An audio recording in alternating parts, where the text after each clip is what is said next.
সত্যি কথা বলতে ওয়াইটিটার যা অবস্থা খুবই কিন্তু নোংরা অবস্থা, মানে আর কিছু দেখার বাকি আছে। মাঝখানে কিন্তু বেশ কিছুদিন নম্র ভদ্র শান্তভাবে ব্লগারগুলো চলছিল না, সেই সমস্ত ব্লগারদের আবার ভেতরে ভেতরে অনেক রকম নোংরামো চলছিল, মানে ম্যান্ডি যেমন গ্রুপে নানান রকম রঙ্গতামাশা করতো। কিন্তু এখন আবার দেখছি প্রত্যেকটা ব্লগার ইচ্ছাকৃত কিন্তু কন্ট্রোভার্সিয়াল কথাবার্তা নিজেদের ভিডিওতে বলছে, এমনকি দেখাচ্ছেও। এবার বিষয়টা হচ্ছে আমরা কিন্তু এখান থেকে লাভবান হচ্ছি, কারণ আমরা কন্ট্রোভার্সি ক্রিয়েটার সবসময় চাই যে হ্যাঁ আমাদের হাতে কন্টেন্ট আসুক, আমরা সেটাকে নিয়ে কন্টেন্ট করি। কিন্তু এখন দেখছি ব্লগাররা আমাদেরকে থালা সাজিয়ে পুরোপুরি কন্টেন্ট দিয়ে দিচ্ছে। সেক্ষেত্রে আমরা কি করে বসে থাকি বলো তো? ভিডিও তো করতেই হবে।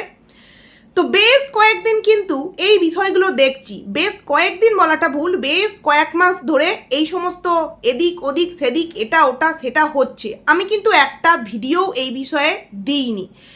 কবে যে আমি এই প্রিয়াকে নিয়ে লাস্ট ভিডিও দিয়েছি আমার মনে পড়ে না, মানে হয়তো 7-8 মাস আগে প্রিয়াকে নিয়ে ভিডিও দিয়েছি।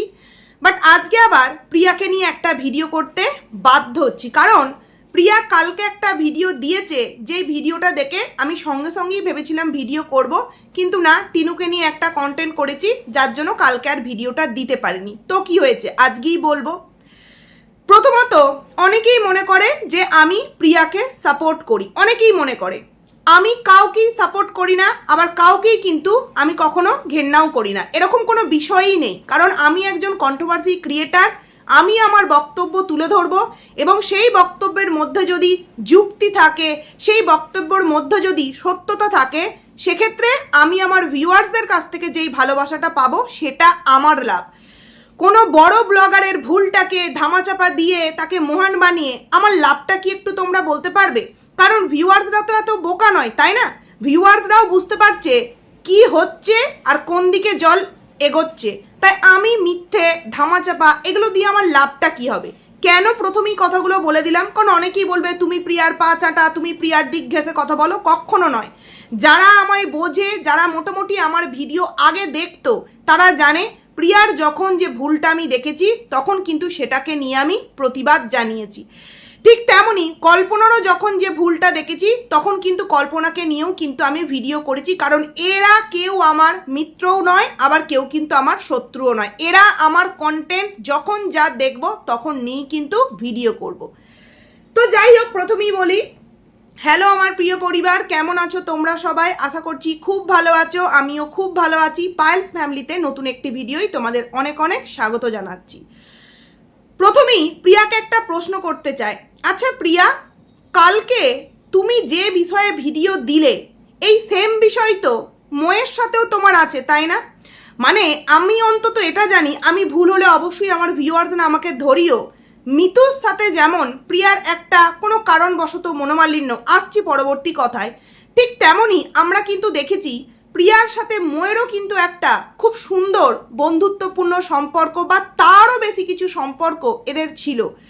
মানে মৌ যখন আসতো প্রথমে প্রিয়াদের বাড়ি, তারপর কিন্তু মিতুদের বাড়ি, মানে ঘোরা বেড়ানো, খাওয়া দাওয়া, থাকা, অনেক রকম আনন্দ মজার ভিডিও কিন্তু এদের ব্লগিং থেকেই দেখেছি। তাহলে তুমি এত বছর আগেকার একটা সম্পর্ক মিতুর সাথে, সেই সম্পর্ক নিয়ে তোমার এই মুহূর্তে ভিউয়ার্সদেরকে কিছু কথা জানবার প্রয়োজন মনে হলো। কোন সময়? যেই সময় কল্পনা, দীপালিদি এবং তার ভাই তানিশ, তাদের মধ্যে একটা মনোমালিন্য চলছে, সেই সময় তোমার মনে হলো হঠাৎ করে মিতুর সাথে তোমার এই প্রবলেম, ঠিক কী কারণে এই কথাগুলো ভিউয়ার্সদেরকে জানাবার প্রয়োজন আছে। ঠিক আছে, তোমার মনে হয়েছে, তুমি জানিয়েছো। বাট আমার প্রশ্ন হলো, মিতুর সাথে প্রবলেমটা যেহেতু জানালে, তোমার আর একজন প্রিয় বান্ধবী মৌ, তার সাথে তোমার কেন বন্ধুত্বপূর্ণ সম্পর্কটা নষ্ট হলো? নষ্ট হয়েছে না সম্পর্ক আছে জানি না, কিন্তু হ্যাঁ তোমাদেরকে যেমন আগে এক ক্যামেরায় প্রায়শই দেখতে পেতাম, বা একে অপরের ভিডিওতে তোমাদের একে অপরকে নিয়ে কথা শুনতে পেতাম, এখন কিন্তু সেগুলো শুনতে পায় না। তার মানেই সম্পর্কের মধ্যে কিছু একটা ঘটেছে। তো মিতুকে নিয়ে যেহেতু বিষয়টা ক্লিয়ার করলে, মৌকে নিয়ে কেন ক্লিয়ার করলে না? বুঝতে পারছি, দেখো ভিউয়ার্সরা সবটাই বুঝতে পারে, বুঝলে প্রিয়া?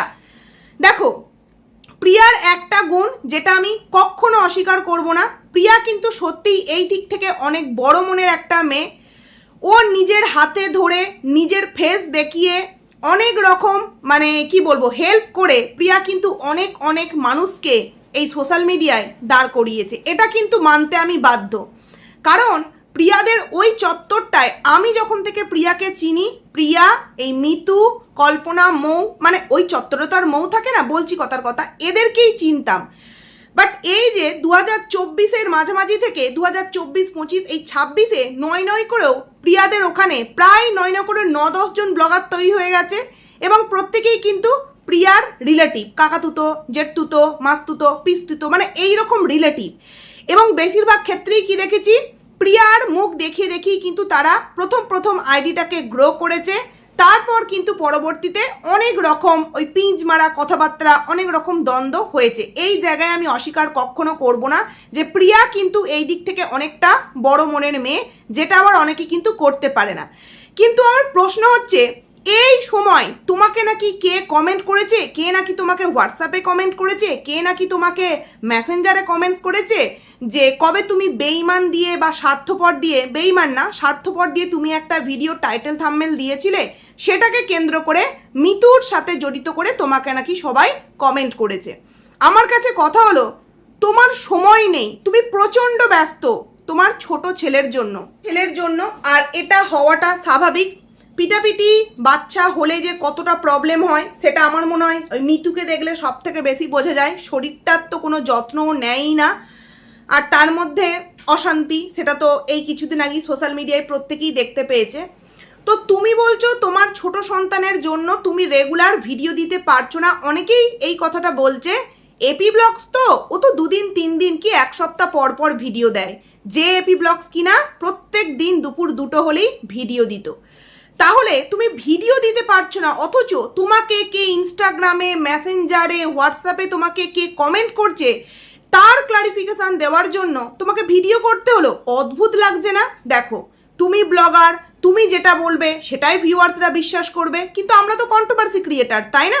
আমি অন্তত কন্ট্রোভার্সি ক্রিয়েটার, আমি আমার দিক থেকে বিচার বিশ্লেষণ করে কিছু কথা তো অবশ্যই বলবো। তুমি সময় পাচ্ছ না ভিডিও দেওয়ার, ডেলি ব্লগ দেওয়ার, অথচ কে তোমার ইনস্টাগ্রামে, মেসেঞ্জারে কি কমেন্ট করছে, কই তোমার কমেন্ট সেকশানে কিন্তু একটা কমেন্টও এরকম দেখিনি, আর যদি এসেও থাকে হয়তো 500-তে একটা। তো এরকম অনেক কমেন্ট তো মানুষ তোমাকে করে প্রত্যেকটার অ্যান্সার কি তুমি দাও? এই যে তোমার কমেন্ট সেকশানে অনেকেই কমেন্ট করেছে যে মিতুও যেমন তোমার বান্ধবী, মো তো তেমন তোমার বান্ধবী, তুমি মিতুর বিষয়টা ক্লিয়ার করলে, মোয়ের বিষয়টা কেন ক্লিয়ার করলে না? পারবে তুমি মোয়ের বিষয়টা ক্লিয়ার করতে? করো, আমরা জানতে চাই, কারণ আমরা চাই তোমরা আগে যেমন ছিলে এখনো আবার তেমনই থাকো। এইবার তোমাদের ভেতরে কি প্রবলেম আছে না আছে এটা সম্পূর্ণ তোমাদের পার্সোনাল বিষয়, কিন্তু তুমি কমেন্টকে এতটাই গুরুত্ব দিয়েছো যে মিতুর সাথে কেন তোমার সম্পর্ক একটা কোথাও না কোথাও মানে অনেকটা দূরত্ব হয়েছে, সেটার ক্লারিফিকেশন ভিডিও তুমি কালকে দিলে, তাই তো? এবার আমি একটা কথা বলতে চাই যে কমেন্টস কিন্তু তোমার কাছে অনেকই আসে, তুমি সব কমেন্টসের কি রিপ্লাই দাও? তুমি সব কমেন্টসের নিয়ে কি ভিডিও করো না? তাহলে এখন তুমি কেন করলে? কারণ তুমি বুঝতে পারছো যে এখন হট কন্টেন্ট বা ট্রেন্ডিংয়ে চলছে মিতু তানিশ। যে যতই মিতু তানিশকে সাপোর্ট করুক, আমিও তাদেরকে সাপোর্ট সবসময় করেছি, আগেও করব, কিন্তু আমি এটাকে কখনো মান্যতা দিতে পারবো না যখন তার দিদি বলেছে কাকিমার যেমন দীপালিও মেয়ে, কাকিমার তেমন এই তানিশও ছেলে বলছে আমি কখনো এরকম কাজ করিনি, এবং মা এবং মেয়ে, মা নিজে না বলেও বুঝিয়ে দিয়েছে যে হ্যাঁ আমার সন্তান আমার ওপর হাত তোলে।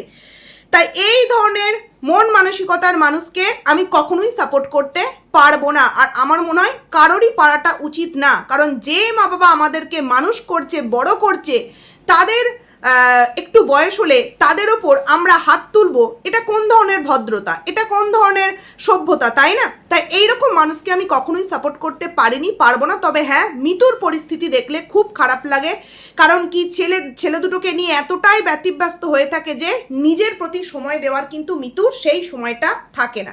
দ্বিতীয়ত ওর একটা কষ্টের জায়গা আছে ওর বাপের বাড়ির দিক থেকে। কিন্তু এই মুহূর্তে প্রিয়া ভিডিওটা কেন দিল? প্রিয়া ভিডিওটা এই কারণেই দিল, অনেকেরই বক্তব্য এটা, যেহেতু কল্পনা এবং এই দীপালির সাথে তানিশের একটা মনোমালিন্য চলছে এবং মিতু হচ্ছে তানিশের স্ত্রী, সেক্ষেত্রে প্রিয়া যদি এই মুহূর্তে আবারও মিতুর সাথে সম্পর্কটাকে ঠিক করতে পারে, তাহলে মিতু ভেতরকার অনেক কথা প্রিয়াকে বলতে পারে এবং প্রিয়া সেগুলোকে নিয়ে আবারও কন্ট্রোভার্সি ক্রিয়েটার মারফত ভেতর থেকেই হোক, ভিডিওর মধ্যে পিঞ্জ মেরেই হোক, অনেক কিছু এমন কথা বলতে পারে যাতে আবারও করে নতুন করে কল্পনাকে নিয়ে কন্ট্রোভার্সি শুরু হয় এবং কল্পনাকে কোণঠাসা করা যায়। দেখো, তোমরা যারা এটা ভাবছো, আমার মনে হয় এটা সম্পূর্ণ ভুল। কারণ প্রিয়া যদি এমনটাও করেও থাকে, ভেবেও থাকে, তার জন্য কিন্তু কন্ট্রোভার্সি ক্রিয়েটাররা আছে। কন্ট্রোভার্সি ক্রিয়েটাররা কিন্তু প্রত্যেকে ওই দিক ঘেঁষে কথা বলে না, নিরপেক্ষতা বজায় রেখে কথা বলে। তো সেক্ষেত্রে প্রিয়া বলবে আর সেগুলোকে আমরা হ্যাঁ হ্যাঁ মিলিয়ে ওর কথাকে বিশ্বাস করে বলবো, এমনটা কিন্তু নয়। আজকে আমি প্রিয়াকে প্রশ্ন করতে চাইছি, তুমি বললে যে সেই সময় একটা এমন টাইটেল থাম্বনেল দিয়েছিল মিতু, তার দুদিন পর প্রিয়াও দিয়েছিল এবং সেটা নিয়ে দুজনকার মধ্যে একটা ভুল বোঝাবুঝি হয় এবং সেই ভুল বোঝাবুঝিকে কেন্দ্র করে তোমাদের মধ্যে একটা অশান্তি হয়, কি না, পরকীয়া। আচ্ছা, সেই সময় মিতু কাকে উদ্দেশ্য করে পরকীয়ার কথাটা বলেছিল? তার যে একটা পিসির মেয়ে আছে তাকে কেন্দ্র করে বলেছিল। পিসির মেয়ে মনে হয়, যত সম্ভব শো ড্যাশ মেয়েটা আজকেই দেখলাম আবার নতুন ভিডিও দিয়েছে 5 মাস পর। তো যাই হোক, তাকে উদ্দেশ্য করে মিতু বলেছিল। কারণ কি, কমেন্টসে পুরোপুরি একজন কমেন্টস করেছে প্রিয়াকে, সেখানে সেই কমেন্টসটায় প্রিয়া কিন্তু বলেছে যে হ্যাঁ একদম ঠিক।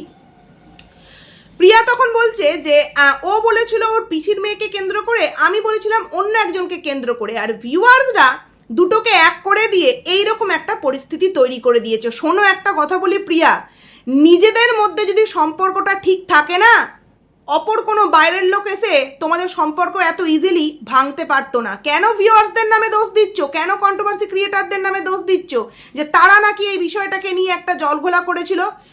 তোমাদের সম্পর্ক যদি সত্যি এতটা মজবুত হতো, তোমরা ফোনে কথা বলতে যে হ্যাঁ রে তুই কাকে উদ্দেশ্য করে এটা দিয়েছিস, আর ও বলতে পারতো দেখ আমি এই কারণে দিয়েছি, তখনই বিষয়টা মিটে যেত। আর সেই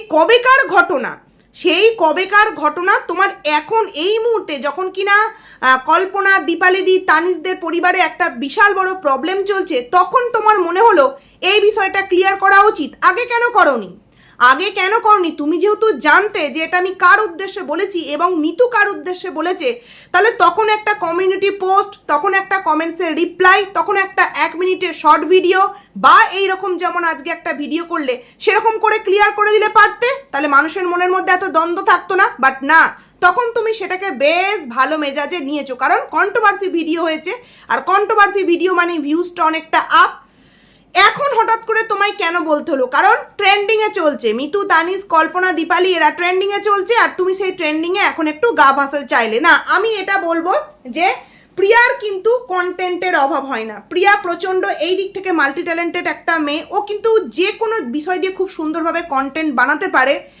ওর শর্ট ভিডিও যেগুলো আইউজ করে এখন ছোট ছোট ভিডিও ক্লিপে খুঁজকেও দেখতে পাই, দারুণ লাগে এবং ওই জন্য মিলিয়নে কিন্তু ভিউজ যায়। আমি বুঝতে পারছি না প্রিয়া হঠাৎ করে তুমি কেন এই বিষয়টাকে নিয়ে এইভাবে নাড়াঘাটা করতে গেলে। তুমি বললে যে আমি কখনো এই এতগুলো বছরে কখনো সম্পর্ক করার চেষ্টাও করিনি, কখনো ফোনও করিনি। তুমি ফোন করেছো, তুমি ফোন করনি, তুমি সম্পর্ক রেখেছো, তুমি সম্পর্ক রাখুনি, আমাদের জেনে কি লাভ? ভিউয়ার্সদের জেনে কি লাভ? কারণ খুব ভালো করেই আমরা জানি ওর সাথে তোমার কিছু একটা প্রবলেম হয়েছে, তাই তো? মানুষ তো কোনো কিছু তোমাকে এই এতগুলো দিনে প্রশ্নও করেনি, সেই সময় করেছিল। তাহলে হঠাৎ করে তোমার এই সমস্ত কিছু বলার কি প্রয়োজন আছে? দ্বিতীয়ত, তুমি বললে যে আমার রিলেটিভ তারা হয়তো খারাপ পাবে, তারা হয়তো চায় না যে আমি সম্পর্কটা রাখলে হয়তো তাদের প্রবলেম। দেখো, এই যে কথাটা বললে, এটাতেই কিন্তু ইনডাইরেক্টলি তুমি কোথাও না কোথাও কল্পনাকে পিঞ্চ মারলে। কারণ তোমার রিলেটিভ কল্পনা, এবং কল্পনার রিলেটিভ হচ্ছে মিতু, তানিশ ভাইয়ের বউ। সেক্ষেত্রে সম্পর্ক যদি ঠিক হয় বা কিছু হয়, তাহলে তাদের খারাপ লাগতে পারে, হ্যান ত্যান এক্সেট্রা ব্লা ব্লা। তোমার কথাই কিন্তু পুরোপুরি বোঝা গেছে। তার মানে তুমি জানো যে তাদেরকে নিয়ে কথা বলতে গেলে তোমার কল্পনাকে তোমাকে কিন্তু টানতেই হবে, ডাইরেক্টলি বা ইনডাইরেক্টলি। কারণ রিলেটিভ তুমি মুখে না বললেও, আমরা তো আর বাচ্চা নয়, আমরা তো আর কেউ বোকা নয় যে বুঝবো না। রিলেটিভ মানি হচ্ছে কল্পনার রিলেটিভ মিতু আর তানিশ। তাহলে এক্ষেত্রে তুমি জানছো তারা এই মুহূর্তে একটা এরকম পরিস্থিতির মধ্য দিয়ে যাচ্ছে, প্রচন্ড প্রবলেম, ঝগড়া, অশান্তি। তাহলে নতুন করে তুমি এদের মধ্যে যুক্ত হয়ে কি করতে চাইলে বুঝতে পারলাম না। এইবার তুমি শুরু করলে শুরু করার পর তুমি একটা ভিডিও করে চুপ হয়ে গেলে। এবার আমরা কন্ট্রোভার্সি ক্রিয়েটাররা আমরা আমাদের মতো করে ভিডিও করব, সেই ভিডিওর আবার তুমি কমেন্ট সেকশন দেখবে, সেই ভিডিও থেকে কিছু কথা তুমি শুনবে, অথচ কিন্তু কোনো কন্ট্রোভার্সি ক্রিয়েটারদের তোমরা ভিডিও দেখো না। শুধু প্রিয়া বলে নয়, মিতু তানিশও বলছে আমরা কোনো কন্ট্রোভার্সি ক্রিয়েটারের ভিডিও দেখি না, প্রিয়াও বলছে আমি কোনো কন্ট্রোভার্সি ক্রিয়েটারদের ভিডিও দেখি না। এখনও কল্পনাকে বা দীপালিদিকে এরকম বলতে শুনিনি, তারাও হয়তো কোন দিন বলবে আমরা কন্ট্রোভার্সি ক্রিয়েটারদের ভিডিও দেখি না। মন্দিরাও বলে আমরা কোনো কন্ট্রোভার্সি ক্রিয়েটারদের ভিডিও দেখি না।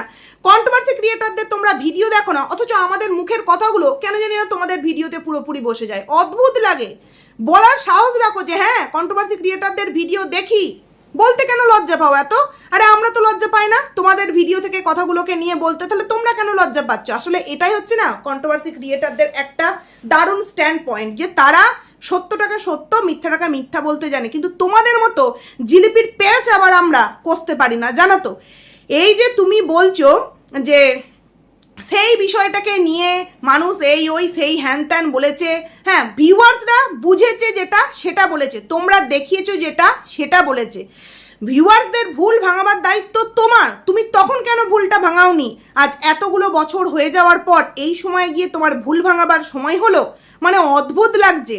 তারপর তুমি আবার বলছো যে হ্যাঁ আমি কখনো চাই না যে আবারও আগের মতো সম্পর্ক হোক, আমি কখনো চাইও না সেই আগের মতো আবারও কথাবার্তা হোক, হ্যান ত্যান এক্সেট্রা ব্লা ব্লা।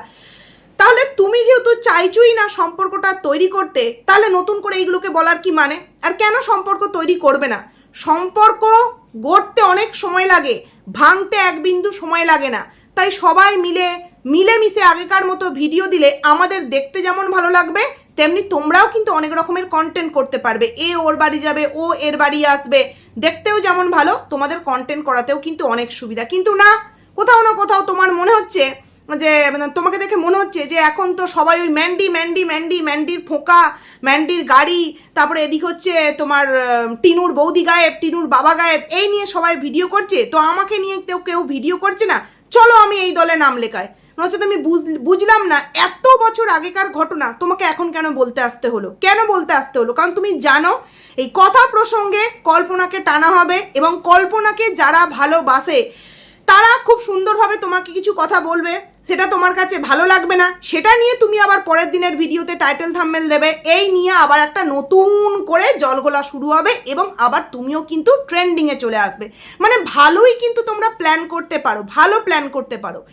এবার প্রিয়াকে নিয়ে এই কথাগুলো বললাম, এবার কিছু কথা আমি কল্পনাকে নিয়ে বলতে চাই। কারণ কি একটা ভিডিও দেখলাম, নতুনই দেখলাম, তার আইডিয়া আমি কখনো দেখিনি।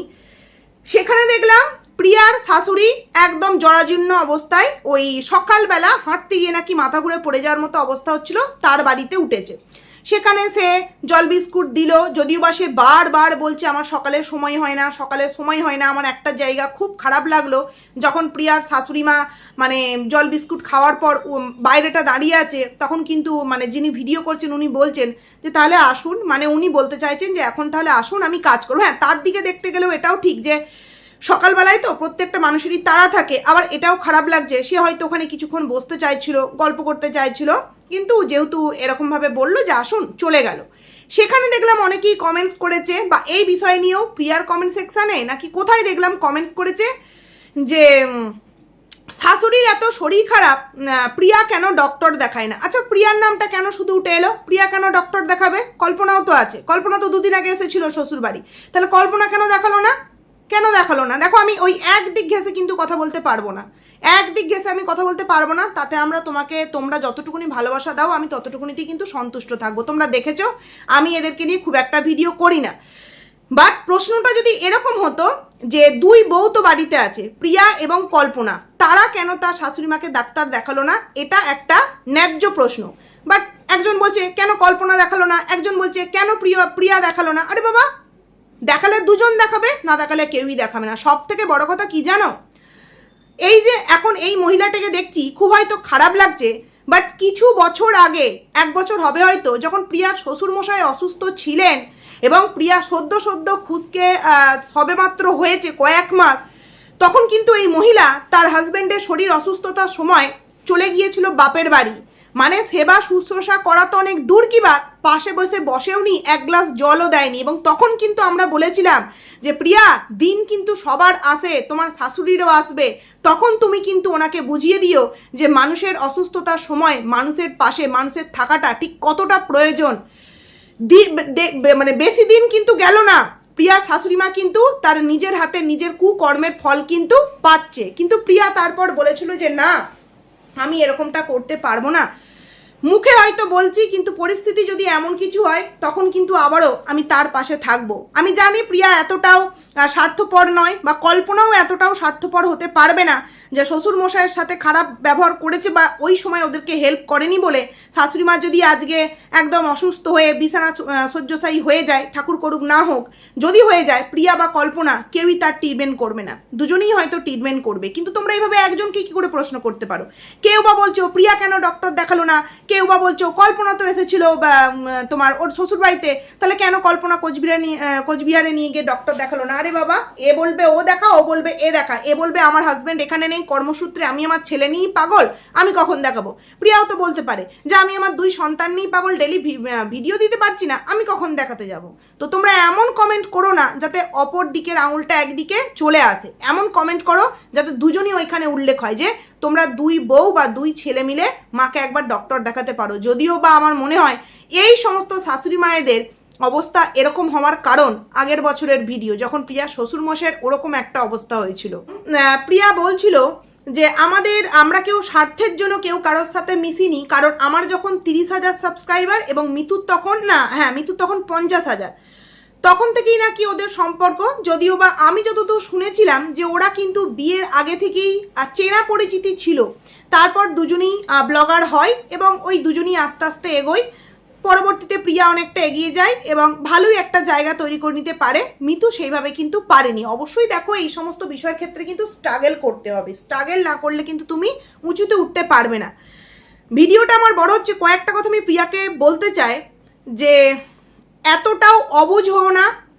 তুমি যাকে ভালোবাসছো বা যাকে নিয়ে এই মুহূর্তে কিছু বলছো, কিছুদিন আগে বা কিছু সময় এমন গেছে, সেই সময় কিন্তু তোমাকেও কিন্তু এই সমস্ত মানুষেরা ধুইয়ে কাপড় পরিয়ে দিয়েছে, সেগুলো কিন্তু মনে আছে। তোমার সন্তান থেকে আরম্ভ করে তোমার পরিবার থেকে, তোমার হাজবেন্ড থেকে, তোমার ব্যবহার থেকে তুমি কতটা হিংসুটি, এই সমস্ত তোমার কিছু কাছের মানুষ কিন্তু আবার মানে তখন কিন্তু আচ্ছা মতো তোমাকে কিন্তু ধোলাই করেছিল, বুঝলে তো, মানে ডলাই মলাই করেছিল যাকে বলে। তাই যা করো ভেবে চিন্তে করো, কেন সম্পর্ক তৈরি করবে না? আরে আমাদের মতো ক্রিয়েটারদের জন্য, আমাদের মতো ভিউয়ার্সদের জন্য একদম নয়। তবে দেখো, সম্পর্ক করবে কি করবে না এটা তোমার পার্সোনাল বিষয়, বাট সম্পর্ক করার পর যদি আবারও নতুন করে কিছু শুনতে পায়, তখন কিন্তু আমরা আবার চুপ করে বসে থাকবো না, তখন কিন্তু আমরা আবার কন্ট্রোভার্সিয়াল ভিডিও করব। তাই আমার মনে হয় পাগলেও নিজের ভালো বোঝে, যে পাগল সেও কিন্তু নিজের ভালো বোঝে, আর তুমি তো যথেষ্ট বুদ্ধিমান, তাই যা করবে ভেবে চিন্তে করবে, ঠিক আছে? সব কিছুই কিন্তু আবার ভিউজের জন্য হয় না, বুঝলে? তো যাই হোক, ভিডিওটা আমি এখানেই এন্ড করছি। কেমন লাগলো তোমরা অবশ্যই কমেন্টস করে জানিও, ভালো লাগলে লাইক করো, কমেন্ট করো, আইডিতে যারা নতুন আসছো সাবস্ক্রাইব করে পাশে থেকো। নেক্সট ভিডিও নিয়ে আবার খুব তাড়াতাড়ি দেখা হচ্ছে। তো চলো, টাটা।